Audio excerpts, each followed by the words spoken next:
चालीस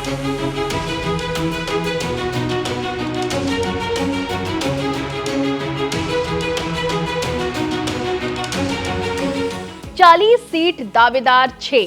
जैसे ही नीतीश एनडीए की नाव पर सवार हुए, बिहार में बदल गया लोकसभा चुनाव का गणित। नमस्कार, आप देख रहे हैं एबीपी लाइव का बिग पॉलिटिकल शो 24 का महाभारत और मैं हूं आपके साथ नैन्सी वाजपेयी। 24 के महाभारत में आज हम बात करेंगे बिहार की। 2024 के महाभारत के लिए कभी साथ आए जेडीयू, आरजेडी और कांग्रेस के गठजोड़ पर बड़ा डेंट लग गया है। एनडीए को हराने के लिए चली इंडिया अलायंस की गाड़ी की स्टीयरिंग छोड़कर ड्राइवर ही भाग गया है, यानी नीतीश कुमार।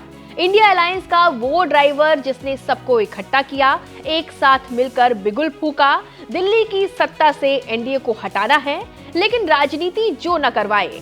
समय का पहिया ऐसा घूमा कि खुद ही एनडीए की नाव में आकर सवार हो गए।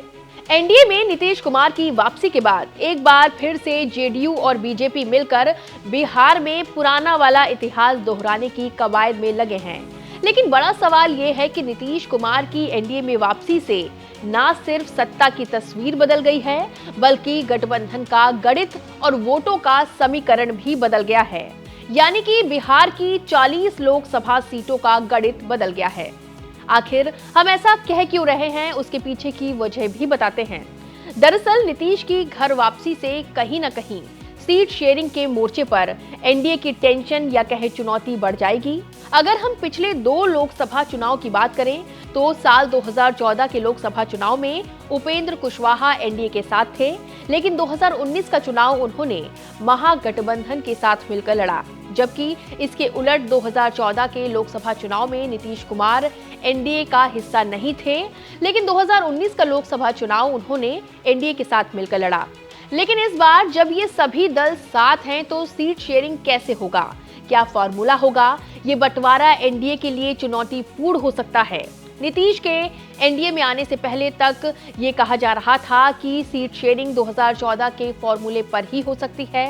हालांकि इसके लिए भी चुनौती थी कि एलजेपी तब एकजुट थी और अब इसके 2 धड़े हैं। दोनों ही धड़े 7-7 सीट की डिमांड कर रहे थे। अगर हम बात 2014 के लोकसभा चुनाव की करें तो बिहार की 40 में से 30 सीटों पर बीजेपी ने उम्मीदवार उतारे थे। एलजेपी ने 7, उपेंद्र कुशवाहा की पार्टी ने 3 सीटों पर उम्मीदवार उतारे थे। बीजेपी को 30 में से 22 सीटों पर जीत मिली थी। सहयोगी दल 10 में से 8 सीटों पर विजयी रहे थे। वहीं 2019 के चुनाव में उपेंद्र कुशवाहा की पार्टी एनडीए में नहीं थी, लेकिन 2019 में जेडीयू की एनडीए में एंट्री हो चुकी थी। तब बीजेपी और जेडीयू ने 17-17 सीटों पर चुनाव लड़ा था। एलजेपी ने 6 सीटों पर उम्मीदवार उतारे थे। बीजेपी और एलजेपी अपने अपने कोटे की सभी सीटें जीत गए थे, लेकिन जेडीयू अपने कोटे की 1 सीट हार गई थी।